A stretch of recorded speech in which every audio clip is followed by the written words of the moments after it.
नागपूरमध्ये युवक काँग्रेसच्या बेहतर नागपूर अभियानाच्या पोस्टरवरून नव्या वादाला तोंड फुटलं आहे. दीक्षाभूमीच्या घुमटावर भगवा झेंडा दाखवल्याचा आरोप करत भीम ब्रिगेडने युवक काँग्रेस विरोधात आक्रमक भूमिका घेत आंदोलन छेडले आहे. महाराष्ट्र प्रदेश युवक काँग्रेसच्या वतीने प्रसिद्ध करण्यात आलेल्या बेहतर नागपूर अभियानाच्या पोस्टरमुळे नागपूरमध्ये नवा वाद निर्माण झालाय आणि या पोस्टरमध्ये दीक्षाभूमीच्या घुमटावर भगवा झेंडा फडकवल्याचे चित्र दाखवण्यात आल्याचा आरोपही करण्यात आलाय. तसेच डॉक्टर बाबासाहेब आंबेडकर यांच्या प्रतिमेमध्येही बदल करण्यात आल्याचा आरोप भीम ब्रिगेडने केला आहे. बाबासाहेबांचा उजवा हात वर असताना पोस्टरमध्ये डावा हात वर दाखवल्यामुळे आंबेडकरी समाजाच्या भावना दुखावल्याचा दावा आंदोलनकर्त्यांनी केलाय. या प्रकरणाच्या निषेधार्थ भीम ब्रिगेडच्या कार्यकर्त्यांनी जिल्हाधिकारी कार्यालयासमोर आंदोलन करत युवक काँग्रेस विरोधात जोरदार घोषणाबाजी केली.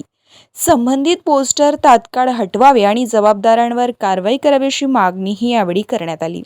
दीक्षाभूमी ही डॉक्टर बाबासाहेब आंबेडकर यांच्या विचारांशी आणि बौद्ध धम्माशी जोडलेली ऐतिहासिक व प्रेरणास्थळ असल्याचं तिचे चित्रीकरण करताना संवेदनशीलता बाळगणे आवश्यक असल्याचेही आंदोलनकर्त्यांनी सांगितले. दरम्यान सोशल मीडियावरही या पोस्टर विरोधात तीव्र प्रतिक्रिया उमटत असून युवक काँग्रेस विरोधात ॲट्रॉसिटीचा गुन्हा दाखल करण्याची मागणी काही संघटनांकडून करण्यात येत आहे. मात्र या वादावर युवक काँग्रेसकडून अद्याप अधिकृत प्रतिक्रिया समोर आलेली नाही. बेहतर नागपूर अभियानाच्या पोस्टरवरून पेटलेल्या या वादामुळे नागपूरमधील राजकीय आणि सामाजिक वातावरण चांगलंच तापलंय. आता या प्रकरणावर प्रशासन आणि युवक काँग्रेस कोणती भूमिका घेणार याकडे सर्वांचं लक्ष लागून आहे. आज भीम ब्रिगेड महाराष्ट्र संघटनेच्या वतीने जिल्हाधिकारी कार्यालयासमोर काँग्रेस पक्षाचा आणि युवक काँग्रेस पक्षाचा जाहीर निषेध म्हणून आम्ही या ठिकाणी एक आंदोलन उभारण्यात आले आहे. त्या आंदोलनाचं स्वरूप अशा प्रकारे आहे की डॉक्टर बाबासाहेब आंबेडकर यांनी नागपूर येथे दीक्षाभूमीवर लाखो अनुयायांना दीक्षा दिली होती आणि त्या दीक्षाभूमीला तेव्हापासून एक प्रेरणास्थान मानले जाते. ते बौद्धांची नव्हे तर बहुजन समाजाची ऊर्जास्थान आहे.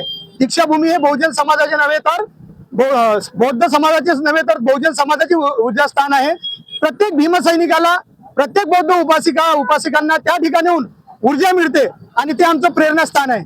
त्या ठिकाणी जे दीक्षाभूमीचं स्तूप आहे त्या ठिकाणी वरते 25 ध्वज होता. मात्र त्या ध्वजावर युवक काँग्रेस पक्षाच्या काही नेत्यांनी, काही जातीवादी बांधगुळांनी ज्यांना जातीय तेल निर्माण करण्याचा मानस त्यांच्या डोक्यामध्ये आहे, हेतू पुरस्सूर केलेलं कारण आहे.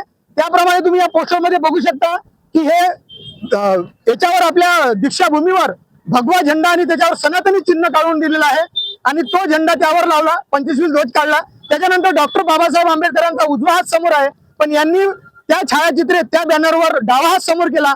म्हणजे या जातीवादी काँग्रेस पक्षाच्या अजय शिकारा, शिवराज मोरे आणि नवज्योत सिद्धू आणि अन्य पदाधिकारी यांनी कोण्यातरी यांच्या हायकमांड यांनी सांगितल्यानुसार यांनी हा प्रकार केला आहे आणि चित्राची छेडखानी केली आहे, म्हणजे विटंबना केली आहे.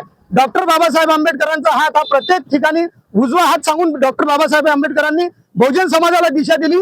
मात्र यांनी डावा हात समोर करून त्याच्या पुतळ्याची सुद्धा विटंबना केली आहे आणि आमचं ऊर्जास्थान आहे, प्रेरणास्थान आहे दीक्षाभूमी, यावर सुद्धा सनातनी झेंडा लावून, त्यावर सनातनीचं चिन्ह असलेला भगवा झेंडा लावून आमचा भगव्या झेंड्याशी आमचं कोणतंही वैर नाही. आम्ही भगवा निळा सर्व झेंड्याला मानतो.